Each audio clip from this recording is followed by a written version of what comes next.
Live from the City of Angels, midnight movie money on this Sunday morning. The box office results are out, and we are live on air with them. And you can see over my shoulder, F1 is your number one film of the weekend, coming above expectations, projections at $55.6 million for the domestic debut. And then it adds a big 88 overseas for 144 Actually, make it 144 straight up on the global, which is really strong, right? And I think what's happening here as we get into the numbers from Warner Brothers and look at this, you're going to see a film that's going to hold very well over the next several weeks, okay? Why? Because when you look at the word of mouth on this, it is hella strong. Look on X, okay? Right now, you're probably watching on X, YouTube, either way. You can see that a number of people that normally do not comment about film are saying, go see this film in IMAX and PLF. It is hella great. And that is what we talked about back on Friday when these early numbers came out for F1. We said, listen, this is going to become a zeitgeist-catching film, and that's exactly what's happening here. And the good news is, here on this $56 million debut here stateside, when you look at it, there's a lot of room for growth. This is not a $150 million opening. When you have an opening like that, you take a lot of oxygen out of the marketplace for the available audience, obviously, because a lot of people already saw it. In this case, you don't have that massive opening, 100 million plus, so you have a lot of people still on the sidelines that are going to join in. Think back to Sinners, okay? Had a solid debut, very similar, but what happened in this following week? People started coming to the movie theater. That is exactly what is going to go down with F1, and no one is better at calling this than me. I've done it a million times with a million films, okay? Be ready for this to do some solid holds over the next several weekends. Straight to the Warner Brothers email. You can see it right here. You've got a $55.6 million domestic debut, $88.4 million international, total of 144 on the nose for the global debut. Brad Pitt's largest global opening weekend ever. His second biggest stateside behind World War Z. And you can see the domestic highlights here. And back to what I talked about with that word of mouth. 97% on the popcorn meter, right? For the verified audience that have seen the film. They love the film. Critics, this is where critics, man, listen, I trash critics all the time here, and there's a reason. They're at 83%. If you are in the 17% of critics who assign this a rotten, just know that you speak for no one. And listen, even the 83 that got it right, they're essentially, it's like pin the tail on the donkey. They got lucky. The average critic sucks in the space. There is one gold standard, and you are watching it right now. Now, when you watch and look at this thing and break it down, you talk about that post-track score, which is just as important as the cinema score. Okay, we don't talk a lot about post-track, but what that is very similar to that out-of-theater reaction. It's 5 out of 5, and the definite recommend is off the charts on this. 55% of the audience chose IMAX this weekend. That's how big the IMAX, the Dolby, the PLF, and the motion seating 4DX at Regal, right? That is 55% PLF. That is insane, okay? But again, these event films, a film like F1, you're not going to cheap out. We talked about that back on the reaction stream on Wednesday. The number one takeaway is pay the upcharge. Do not be cheap with your cash. And guess what? People did, and this is why the film bumped a little bit higher too, because PLF equals more expensive tickets unless you have AMC A-List, and then it's all the same. I tell you guys, I don't know why you don't have it. Unless you don't have an AMC near you, it makes no sense at $28 a month to not have AMC A-List, where you can watch 4 movies per week, okay? That's insane. 16 movies for a month for $28? Come on, man. You can go to a movie and walk out. Doesn't matter. Top 10 locations are as follows. AMC Lincoln Square, NYC, number 1. Number 2, Regal, Irvine Spectrum coming in because they have a massive IMAX screen down there. It's Orange County. It's a little bit south of L.A. And that is typically in your top 10. It's number 2 here this weekend. AMC M3GAN, San Fran, 3. 4, Regal, Atlantic Station, Atlanta. 5, Regal, Edwards, Marquee, Houston. 5, make that 6, Regal, Hacienda Crossing, San Fran. 7, TCL Chinese, Hollywood. Again, big IMAX screen there. You have 8, Cineplex Cinema, Laval, Montreal. 9, Cineplex Odeon, Montreal. And number 10, AMC Empire, New York. Surprisingly, AMC Burbank not in the top 10. Wow. There's a shocker here on this Sunday morning. Thanks for being here live as always. Midnight Movie Money, part of the Midnight Movie Talk universe. The top 10 markets are LA 1, New York 2, San Fran 3, Dallas 4, Toronto 5, Houston 6, DC 7, Chicago 8, Atlanta 9, and Phoenix is 10. To the worldwide international highlights, number 1 U.S. film in 74 of 78 markets. Weekend admissions are as follows. You're looking at 10.8 million people for the weekend that saw this film. So there's a lot of people out there that can still see F1.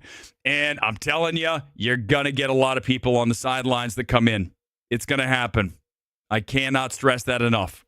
IMAX took $27.7 million globally over the weekend. International markets, $11.1 million, with IMAX delivering excess of 12% of the weekend in total of a diverse collection of markets, including UK, Japan, and South Korea. In China, IMAX network scored an additional $3.8 million. 43% of the nationwide in China debut is IMAX. Warner Brothers' third best global opening weekend and second best international opening weekend. That is impressive, right? Because remember, this is a shared Warner Brothers Apple production. Apple produced the film. Warner Brothers distributed it. They get an 8% distributor fee on that. And then also they're going to split the P&A costs so you can kind of say, in case the film went down in flames, which we knew it wasn't. I called this a very long time ago. This film was going to be big, okay? Because you got Pitt, you got a major global sport, and you've got a very strong film with a director who knows how to do this in Kaczynski. So boom, here we go. But additionally, on this international, as we look at this, Europe, F1 is the biggest opening weekend for an Apple film ahead of Napoleon. Well, that doesn't take much, but that is the case. Eastern European countries performing particularly strong where F1 racing's popular. Surprise, surprise. Middle Eastern region opening extremely well, combined 5.6 million, and it's the biggest opening for Apple, Brad Pitt, Javier Bardem, and Kaczynski. Latin America F1 dominated at number 1 for the region, 46% of the region market share. UK number 1 at 9.2 million when you do U.S. cash on that versus the pound. China, 9 million. Mexico, 6.7. France, 5.4. Australia, 5. And on it goes. But again, listen, we knew this was going to happen. We called this. It was very simple to see. When you look at this film coming into the weekend, we knew domestic would be strong, but not really kind of a wild card, right? How high would it go? I think that you're going to see, again, these weekday numbers. We're in summertime. This is a family film. I want to reiterate that. So you can look at these numbers during the week, and you're going to see it stronger than a typical film that is not a family film. There is nothing objectionable in this film. Nothing major, that's for sure. I mean, I would take my young kids to see this film. So when you look at this film, it has that ability to be that 4 quad tent pole that I think some people thought would be a 3. It's a 4. The kids can come. In fact, I saw a lot of young kids at my screening on Wednesday. And again, I think that the way Kaczynski directs it, even when you get to the sex scene, right, it's just not seen. And that's a choice to make it more inclusive for the whole family. And again, I cannot recommend that you see this film enough, and even the young ones. Take them. Let's get to, I'm excited about this. You guys ready? Let's go to film number 4. It's M3GAN 2.0. Nothing makes me happier. Let me see if I can you, I'm gonna get gleeful here in a second. I am thrilled that M3GAN 2 bombed. I always say that I don't want to see a film bomb. This is not the case with M3GAN 2. This is a garbage film where you genre swapped it. No one wanted another M3GAN, And Universal, and I think here Blumhouse, and this is what I love about this weekend. Blumhouse takes a bullet that is going to do major damage. And let me tell you why that matters. I have hammered Blumhouse repeatedly. Go back and watch. We have an entire stream. I believe Blumhouse has done more damage to IP and crap films that they constantly produce that it's time to look to someone else. And I think that this might be the beginning of the end. I would love nothing more. Don't come in here with Five Nights at Freddy. Five Nights at Freddy would have been a success with anyone producing it. That script's one of the worst scripts ever attached to IP. So when you look at this film at $10.2 million, it is minus 66% versus the first M3GAN. Now, here's the question. You're saying, what happened? Let me just make this very simple for you. The reason that M3GAN went down hard this weekend is two things. The first M3GAN came out in early 2023 in January when it was nothing going on. It was a void of compelling product in the marketplace. The January is typically the graveyard, right? No one likes to put big films in January, because it's after the holidays, kids are back at school, football playoffs are going on, so it's just not essential film-going territory. So when you look at M3GAN, it managed to become a TikTok viral thing, and then it also, and this is very key that you guys understand this, I've talked about it a number of times, you're not going to get this from Movie Math, you're not going to get this from anyone else. This film benefited, the first M3GAN benefited from that awe of being back in a movie theater after COVID. Right after we were told if you go to a movie theater, everyone you know will die, it was okay to go back, and everyone was like, oh, I like the movies. Let's go see more movies. And M3GAN benefited to the tune of $180 million worldwide. Now, if Blumhouse and Universal were paying attention, I was brought into the consulting room during this meeting. I would say, let me explain the two reasons why this was a hit. If you want to make another one, do not spend a lot of money, because I'll tell you what, I am scared that there's no market for a sequel. And look what happened. And I'm so thrilled. This is one of the worst films of the year, some of the worst acting of the year, and to see it at $10.2 million under Wolfman. Let me repeat that. Under Wolfman, which bombed earlier this year. That is how putrid this M3GAN 2 debut is, and we should all be cheering, because this kind of dreck deserves to go down and sink to the bottom in the depths of the ocean. I don't ever want to see another M3GAN. I don't care if they have a soulmate, whatever that is. Good luck to whatever you plan to do to this. And it's not just M3GAN, guys. Do I need to go through all of the Blumhouse garbage films we've sat through? The Night Swims. Go back to, what was the one? Well, Wolfman was terrible. When you look at AI, did you even see that?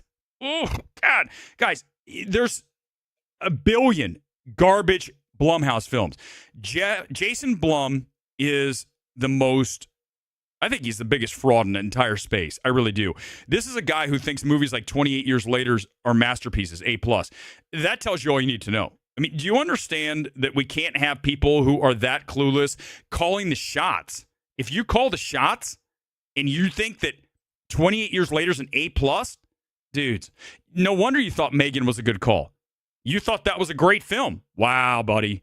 You know, it's amazing to me in this town how some people, like a Jason Blum, rise to a level of control and power, and they're making these garbage films, paying people nothing, by the way. Blumhouse pays people jack shit. If you work for Blumhouse, it's like minimum wage. That's everyone that I know who has anything to do with Blumhouse, which is down off of the 101 in a really kind of shady area of LA. Is that surprising? Where can we get the cheapest offices? No, I'll hammer Blumhouse all day, all night. I don't give a shit. You kidding me? Cheap with your people, garbage scripts, forgettable films. What else do you want me to go on? What else do you want to do here? You want to do more? Is that good? You want to do more? I think we're good. 10.2 million. Good. Good death to you. Goodbye. Speaking of 28 Years Later, let's go to 5. We'll bounce around because I just mentioned that film. This was down 68%. Guys, that's terrible. 68% is brutalizing for a second weekend. This film's terrible. Guys, man, listen. The films that are great, F1, especially at what it's trying to do and exactly what it delivers. They deserve to do well. The films like 28 Years Later deserve to drop 68% in the second weekend. This is at $100 million worldwide, but remember, to be profitable, it's got to be way higher than that because you've got the budget of 60 plus, and then you've got to do 2.5x, which puts you somewhere around 200, a little under 200. Okay, this is not doing 200 million worldwide. So whatever they have planned for number 2 and 3, good luck, man. Okay. I mean, this isn't M3GAN 2 bombing, but this is exactly what I expected. And it goes back to what we talked about. A lot of people came on the stream where I said 28 Years Later is the worst film of the year. I know what I'm doing, okay? Don't question what I'm doing. I know exactly how to evaluate these things. And I'm dead on all this stuff, and it shows itself when you look at these drops. Talk about Elio. Let's go back to number 3. Elio was down 49%. Again, I was told last weekend by everybody, oh, this is a film that's going to hold well, like Elemental. It's going to end up. No, it's not. No, it's not. It is lower Pixar. I think it's worse than Elemental. I think it's actually Elemental's worse. But let me tell you this. It doesn't matter because it's still not great Pixar. These aren't the kind of films that are going to bring that brand back to prestige. Okay. Just like we talked about with Marvel. In order to return the audience to getting excited about your product, you have to give people great films. If you do not give people great films, you are not going to get your audience off of their asses and caring about whatever you have to do. And Pixar did not do it with Elio, okay? It's a watchable film. It's fine, but it dropped 49%. Again, when you listen to Film Twitter, they have no idea what they're talking about. It's going to hold well. When you watch Elio, you know it's not going to hold well. You have to know these things, guys. If it's a great film, I can go there because I can say this is like an F1. I can get behind this. I see what you're talking about. It's not, okay? Elemental benefited, again, from being kind of still in that post-COVID market, and also there was nothing family going up against it. Here we have How to Train Your Dragon still hanging around, number 2, now $450 million worldwide plus, and you look at $200 million domestic, and you're talking about a film that is a family film, so you've got problems right there. You got to see the whole landscape, guys, before you start spouting off Elio's going to hold amazingly well. You got to understand that when you have competition and then you have a subpar film, you're going to take a hit. These people, it's honest to God, it's like playing with people that don't fully grasp the entire landscape and then frankly are coming from a lower intellectual capacity. That's really tough. You know, and let me just say that. It's not easy dealing with people that are not very bright. I'm sorry. It is what it is, dude. I don't care if that's mean. I don't give a shit. You think I care if it's mean? I definitely do not care if it's mean because I'm tired of pretending that everybody has the same intellectual ability. I'm tired of pretending everyone has the same opinion that's valid because they know what they're talking about. No, they don't. No, they don't. Stop. Don't play the game. That is that's how this younger generation was raised, right? Everybody's equal. All opinions are valid. Well, if you didn't like it, that doesn't mean it's not good. Oh, God, stop. Man, just stop. Do you listen to yourself? How do you become so weak of mind? Just admit that some people are better than others. Why is this hard? Why is that hard to do? Can someone explain to me why that's so difficult for some people to understand? Do you think I'm going to be an NBA player? I'm going to be an NFL cornerback? No, I'm not. I wasn't built to be one of those, okay? So it is what it is. But I know that there are people that are more talented, certainly athletically, or, you know, even from a writing standpoint. I mean, I think I'm a decent writer. I know there's people a hell of a lot better than me. I don't know about streaming if there's anyone better. Probably not. But you know what I'm saying. You have to know that there are people who... Where are all the people going, this guy is too bad. It's my channel. I'll do what I want. Back to the top 10. Let's close it out like this. Number 1, F1, 55.6 million, 15,000 per location. I'd like to see that higher, but again, what I love is that with the word of mouth that is so strong here for F1, you're talking about a film that should, and I'm going to say will, hold hella well over the next several weekends and months. And you're going to say, well, here comes Jurassic World Rebirth. Go watch my reaction stream for JWR. Okay? It is not a great film. So that is a problem. Now, if I had seen Jurassic World Rebirth and thought it was great, I would say, watch out. Nope. F1's, well, this, if you're thinking about Jurassic World or F1, F1 blows the doors. Okay? Slaughters Jurassic World, even though Scarlett Johansson's fucking hot as hell. But that's not enough of a reason to see it. But it's at least something to look at. Better than the dinosaurs. Better than the family that shows up on the sailboat. Just wait, guys. Get ready for the family on the sailboat that sinks Jurassic World Rebirth. How to Train Your Dragons #2 at now $200 million here in the States alone, 450 plus on the worldwide. Elio, #3, down 49%, only 42 million, 70 some odd million worldwide. It's terrible. Pixar used to do that like half of an opening weekend. M3GAN 2, everyone get out of your seat. By the way, I'm wearing my best checkered flag kit today, Botafogo, still in the FIFA World Club tournament, and I decided I'd wear some kind of F1 checkered flag kit today. M3GAN 2 down 66% versus the first at only 10,200. The number 3,200 per location. That's terrible for a film like that. Oh my God. 28 years later, down 68%. Good. Another bad film. Lilo and Stitch is now at 400 million domestic at #6. 7.